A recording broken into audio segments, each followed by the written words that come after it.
ایک اور مصنف تھے اللہ والے، تو وہ ان کے پاس جب کوئی کام کے لیے آتا تھا تو وہ جس پین سے لکھ رہے ہوتے تھے وہ رکھ دیتے تھے، دوسرا پین سے جو ہے وہ لکھتے تھے۔ تو انہوں نے پھر بتایا کہ بھائی یہ جو قلم ہے یہ ادارے کا ہے، اس کا خرچہ میں نہیں بھرتا، اور یہ جو میرا ذاتی کام ہوتا ہے اس کے لیے میں نے کاغذ قلم اور پین وغیرہ جو ہے وہ الگ رکھا ہوا ہے۔ اب میرا چونکہ ذاتی طور پر آپ آئے ہیں تو لہٰذا میں پین بھی ذاتی والا استعمال کرتا ہوں، ادارے والا نہیں۔ ایک بہت بڑا ادارہ ہے دارالعلوم دیوبند، تو اس کے بڑے تھے، تو ان زمانے میں سالانہ جو ہے وہ ان کی تقریب ہوتی تھی، جیسے سرمنی ہوتی ہے کانوکیشن ٹائپ کی۔ ایک دفعہ بہت سارے مہمان آئے ہوئے تھے، بہت سارا کھانا اور بڑا ماحول۔ تو کچھ دیر کے بعد کسی نے دیکھا کہ وہ حضرت جو ہیں وہ ایک جگہ بیٹھے ہوئے اپنی چھوٹی سی پیالی میں کپڑے میں بندھی ہوئی روٹی سے کھانا کھا رہے تھے۔ تو وہ بندے حیران رہ گئے کہ بھئی اتنا ہزاروں کے لحاظ سے لوگوں کے کھانے کا انتظام اور خود یہ کھا رہے ہیں۔ ہم نے کہا جی طبیعت صحیح ہے؟ کہتے ہیں ہاں طبیعت صحیح ہے۔ تو میں چونکہ مہمان نہیں ہوں، میری تو ڈیوٹی تھی آج بھی جیسے کہ روزانہ ہوتی ہے، تو میں جیسے روزانہ گھر سے کھانا لے کے آتا تھا آج بھی گھر سے لے کر آیا ہوں۔ یہ جو کھانا پکوایا میں نے وہ میرے ذات کے لیے نہیں پکا، وہ مہمانوں کے لیے پکا، لہٰذا میں اگر کہیں مہمان ہوتا تو پھر اور بات تھی۔ تو اب چونکہ میں آن ڈیوٹی ہوں تو میں نے تنخواہ لے رکھی ہے اس خدمت کی بھی جو میں نے کھانا پکوایا آج سارا دن۔ تو چونکہ میں ملازم ہوں اور ملازمت کی میں نے تنخواہ لے لی ہے، مہمان نہیں ہوں، لہٰذا روٹی میں گھر سے کھاؤں۔ تو جب ادارے کا بندہ ایسا ہو تو پھر ایک زمانہ دارالعلوم دیوبند پر ایسا گزرا ہے کہ محتمم سے لے کر چپڑاسی اور چوکی دار تک سارے کے سارے تجد گزار اور اللہ والے تھے، اور اس کا آج فیضان ہے کہ پوری دنیا کے اندر جہاں بھی دین کی تعلیم اور اشاعت ہے وہاں پر اللہ نے ان کے بندوں کو توفیق دی ہے۔ اس بنا پر اگر ہم حضرت عمر بن عبدالعزیز کے حالات کو دیکھیں تو انہوں نے بھی گھر میں کچھ نہیں چھوڑا، یہاں تک کہ انہوں نے اپنے بچوں سے کہا کہ میرا بیٹا میں ایز اے خلیفہ آپ کو بہت ساری مراعات نہیں دے سکتا، لیکن اگر آپ نے تقوی کی زندگی گزار لی تو اللہ آپ کو نوازے گا۔ اس کے مد مقابل جو ہم دوسرے حضرات کو دیکھتے ہیں، شہنشاہوں کو، بادشاہوں کو، تو وہاں کبھی کسی بھائی نے بھائی کو قتل کر دیا، کسی نے بادشاہ پہ قبضہ کر لیا، کسی کے بیٹے قتل ہو گئے، کسی کے گم ہو گئے، وغیرہ وغیرہ۔ تو بہرحال عرض کرنے کا مقصد یہ ہے کہ اللہ نے نبیوں سے فرمایا کہ کلوا من الطیبات واعملوا صالحا، اچھا کھائیں گے، حلال کھائیں گے، حلال طریقے سے کمائیں گے، سنت طریقے سے کھائیں گے، اس کا اثر انشاءاللہ اور ہوگا۔ وہ پہلے بھی شاید آپ نے واقع سنا ہو کہ حضرت امام شافعی رحمۃ اللہ علیہ محمد بن ادریس الشافعی یہ شاگرد ہیں، اور محمد بن حسن الشیبانی یہ استاد ہیں، اور امام اعظم ابو حنیفہ رحمہ اللہ کے دو بڑے شاگردوں میں سے دوسرے نمبر پر ہیں۔ اور امام صاحب فقہ حنفی مرتب ہوئی ہے، اس کے مرتب کرنے میں 6 بڑی کتابیں لکھنے میں امام محمد کا بڑا ہاتھ اور دخل تھا۔ اور آج پوری دنیا کے اندر جو اسلامی قوانین رائج ہیں اور فقہ کا جو اتنا بڑا چیپٹر ہے پوری دنیا کے اندر، تمام مذاہب میں سب سے منظم جو مذہبی قانون ہے یا مذہبی فقہ ہے وہ اسلام کی ہے، اور اسلام کی فقہ کے اندر سب سے جامع، سب سے منظم جو ہے وہ فقہ حنفی ہے، اور فقہ حنفیت کی تدوین میں، ترتیب میں، تصنیف میں امام محمد کا دخل ہے۔ تو ایک دفعہ ایسا ہوا کہ امام محمد رحمہ اللہ امام شافعی کے گھر مہمان ہوئے، تو امام صاحب نے اپنی بیٹی سے کہا کہ میرا بیٹا استاد صاحب آ رہے ہیں، استاد صاحب تشریف لا رہے ہیں، یہ بھی پکانا، یہ بھی پکانا، اہتمام کرنا۔ اتنا انہوں نے اہتمام کیا، کرایا، کہ وہ گھر والوں نے کہا کہ آخر استاد ہی آ رہے ہیں نا، امام ہی آ رہے ہیں۔ لیکن ان کا تھا بھی ابو جی کے استاد ہیں اور اتنے بڑے استاد ہیں، اتنے بڑے امام ہیں، اتنا سارا تو پکا رہے ہیں، وہ کھائیں گے کیا؟ کہ اللہ والے ہوتے ہیں تھوڑا سا کھاتے ہیں، قوت لا یہ موت، بس پھر کہتے ہیں بس جزاک اللہ، الحمدللہ، شکریہ۔ تو امام صاحب نے کھانا شروع کیا تو انہوں نے ماشاءاللہ کافی سارا کھانا کھا لیا۔ تو جب برتن گھر آئے تو جیسے بچے دیکھتے ہیں کہ مہمانوں نے کیا بچایا ہے، تو وہ تھوڑا تھوڑا ہی بچا ہوا تھا۔ انہوں نے دل میں کہا کہ ابو جی تو کہہ رہے تھے کہ اتنے بڑے استاد ہیں، اتنے بڑے استاد ہیں، تو استاد اتنا تھوڑا ہی کھاتے ہیں۔ پھر رات ہوئی تو انہوں نے جائے نماز اور لوٹا پانی کا بھر کے رکھا کہ صبح اٹھیں گے تہجد پڑھیں گے تو ان کو وضو کے لیے دقت نہ ہو. وہ بچی ہیں صبح فجر کے بعد کمرے میں گئیں، وہ ناشتہ بنانے وغیرہ کے لیے جو دیکھا تو جائے نماز بھی وہیں رکھی ہوئی ہے اور لوٹا جو ہے بھرے کا بھرا رکھا ہوا ہے. سمجھ نہیں آتی. انہوں نے کہا کہ ابو جی کہہ رہے تھے کہ اتنے بڑے امام ہیں، اتنے بڑے استاد ہیں، کھانا کھایا تو ماشاءاللہ زیادہ سارا کھا لیا، تہجد بھی نہیں پڑی، اٹھے بھی نہیں، پانی بھی نہیں استعمال کیا، وضو بھی نہیں کیا. تو وہ فجر کے بعد جب ناشتے کا وقت آیا تو اس میں بچی نے ابا سے یہ سوال ہی کر دیا کہ ابو جی آپ تو کہہ رہے تھے کہ اتنے بڑے استاد ہیں نا. انہوں نے کہا تو بیٹا کیا ہوا؟ کہتی ہیں کہ جی انہوں نے تو تہجد بھی نہیں پڑھی. انہوں نے کہا بیٹا یہ کیسے ہو سکتا ہے، ایسا نہیں ہوگا. کہتے نہیں وہ دیکھیں یہ لوٹا اور یہ جائے نماز. تو امام صاحب نے استادوں سے ناشتے میں یہ سوال کر دیا کہ استاد محترم وہ میری بیٹی یہ سوال کر رہی. تو وہ مسکرائے، فرمایا کہ بالکل صحیح سوال کر رہی تھی، میں نے واقعی وضو نہیں کیا، میں نے وہ پانی ضائع نہیں کیا. کیا کیا؟ انہوں نے فرمایا کہ وہ آپ کے ہاں جو خوراک تھی ایک تو حلال تھی، دوسرا سارے پکانے والے تہجد گزار تھے. تو جب میں نے کھانا کھانا شروع کیا تو کھانے میں اتنا نور تھا، اتنی روحانیت تھی، اتنا لطف تھا کہ وہ کھانے کی پکائی کا ذائقہ تو تھا ہی تھا، اس میں پکانے والوں کے نیک اعمال کی نورانیت بھی تھی. تو میرا دل چاہا کہ میں اور کھا لوں، پھر دل چاہا کہ اور کھا لوں، پھر دل چاہا کہ اور کھا لوں. تو وہ نور کی برکت میں محسوس کرتا رہا اور کھاتا گیا. تو اس وجہ سے میں نے کھانا کھایا زیادہ، اس وجہ سے کہ اتنا مقدس، اتنا پاکیزہ اور اتنے نیک لوگوں کے ہاتھوں کا بنا ہوا کھانا قسمت سے نصیب ہوتا ہے. کہتے جب وہ کھانا کھا کے میں لیٹا رات کو کہ ابھی آرام کروں تو قرآن پاک کی ایک آیت میرے ذہن میں آئی. تو اسی وقت اللہ تعالیٰ نے اس میں سے ایک مسئلہ میرے ذہن میں ڈالا اور میں نے اس کو نوٹ کیا. پھر ابھی میں غور کر رہا تھا، نیند نہیں آ رہی تھی، تو پھر ایک اور مسئلہ، پھر ایک اور مسئلہ، پھر ایک اور مسئلہ، پھر ایک اور مسئلہ. میں آیت میں غور کرتا گیا تو میں نے اس میں سے دسیوں بیسیوں مسائل جو ہے نا رات کو مستنبط کیے اور میں ان کو نوٹ کرتا رہا، ان کو پکا کرتا رہا، ان میں مزید غور کرتا رہا. تو وہ کھانے میں جو نور تھا، برکت تھی، وہ اس کی وجہ سے اللہ نے ایسا ذہن کھولا کہ میں حیران رہ گیا کہ یہ کوئی ایسے جیسے فولڈر کھل گیا ہے یا کوئی سمجھیں کہ کوئی اے آئی کا ٹول جو ہے وہ یوز ہونے لگ گیا ہے اور وہ جنریٹ ہو کہ مسائل آتے جا رہے ہیں. کہتے اسی جاگتے جاگتے میں تہجد کا اذان ہو گئی تو میں نے کہا کہ بھائی لیٹ ہو جاؤں گا، تو اٹھ کر میں نے نماز شروع کر دی. ابھی اسی میں دعا میں لگا ہوا تھا تو فجر کی اذان آ گئی. پھر میں نے سنتیں پڑھ لی، سنتیں پڑھی تو پھر مسجد چلا گیا، وہاں جا کے فرض پڑھ لیے. تو بیچ میں ایسا موقع ہی نہیں آیا، نہ میرا وضو ٹوٹا، نہ نیند آئی، نہ اونگ آئی. تو میں نے کہا کہ اب میں اس پانی کو کیوں استعمال کروں. پھر میں نے وہ جائے نماز ویسے لپیٹ کے رکھ دی. اب انہوں نے کہا کہ بیٹی سے جا کر پوچھو کہ اس میں میرا قصور ہے یا آپ لوگوں کا ہے. انہوں نے جا کے بیٹے کو بتایا کہ استاد صاحب نے یہ جواب ارشاد فرمایا ہے. تو اس نے کہا کہ استغفر اللہ استغفر اللہ استغفر اللہ. میں کیا سوچ رہی تھی اور کیا بول بیٹھی تھی. استادوں کا مقام تو ہماری سوچ سے، جہاں سوچ ختم ہو رہی ہے وہاں سے اوپر سے وہ شروع ہوتا ہے. پھر انہوں نے کہا کہ اپنے استادوں سے میرے لیے معافی مانگے اور دعا کروائیں. ہم وہاں نہیں پہنچ پاتے جہاں پر اللہ والوں کی شان ہوتی ہے. تو آپ کو یاد ہے وہ آپ صلی اللہ علیہ وسلم نے اپنے نواسے کے حلق میں انگلی ڈال کر کھجوریں نکلوا دی تھیں. فرمایا حضور نے فرمایا خا خا خا کرو، خا کرو، الٹی کرو، قے کر دو، منہ سے نکالو. پھر آپ نے فرمایا کہ ہم سادات ہیں، انبیاء کے اولاد ہیں، ہم لوگ صدقہ نہیں کھاتے.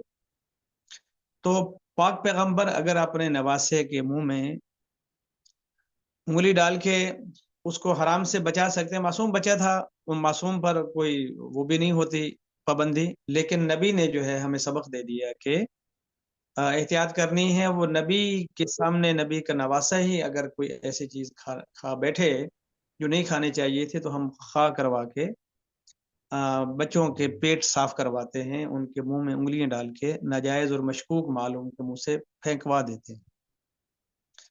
پھر جب نواسوں کو نبی انگلی ڈال کر ان کے منہ سے مشکوک کھانا گروا دیتا ہے تو اب یہ جو حسن اور حسین ہے رضی اللہ عنہما، ان کا جو عمل صالحہ کیا ہے کہ ادھر سے کربلا ہے، نیزے چل رہے ہیں، تلواریں چل رہی ہیں، لیکن ان کا سجدہ قضا نہیں ہوئی. تو کلو من الطیبات ہوا تھا اور وعملوا صالحا ہو رہا تھا. تو اس بنا پر ہم نے اس بات کا تہیہ کرنا ہے کہ تا حیات بھوکے مر جائیں گے تو مر جائیں گے، مریں گے نہیں، لیکن دل میں یہ سوچنا ہے کہ مر جائیں گے تو مر جائیں گے. ایک ٹائم کا کھا لیں گے، 2 دنوں میں ایک ٹائم کھا لیں گے، کوئی فرق نہیں پڑے گا. لیکن انشاءاللہ حرام تو حرام ہے، ذرا سا شک آیا نہیں اور ہم نے اسے ہاتھ ہٹایا. تو انشاءاللہ جب ہم اس مقام پر چلے جائیں گے تو پھر کلو من الطیبات حاصل کریں گے تو وعملوا صالحا انشاءاللہ حاصل ہو جائے گا.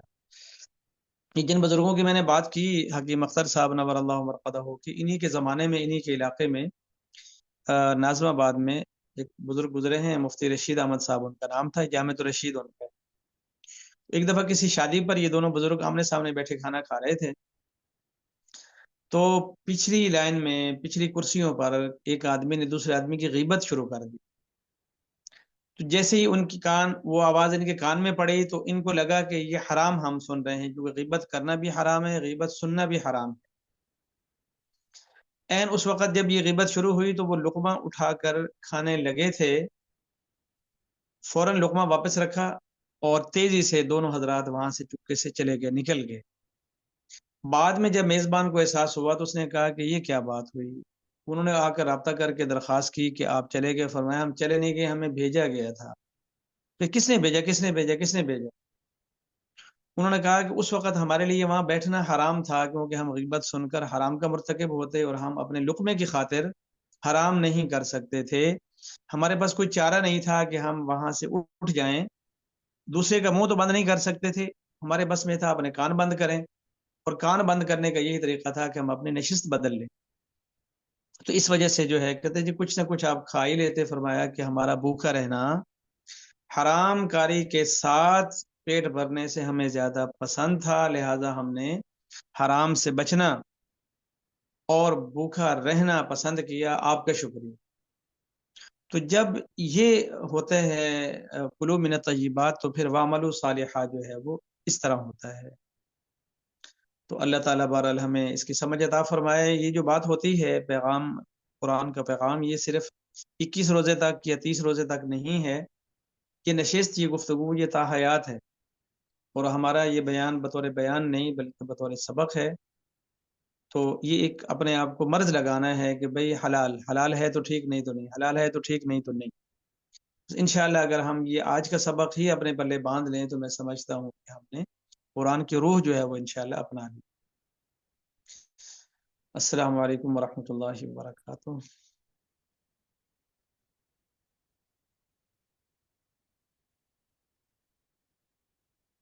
ریکارڈنگ آف کر دیں.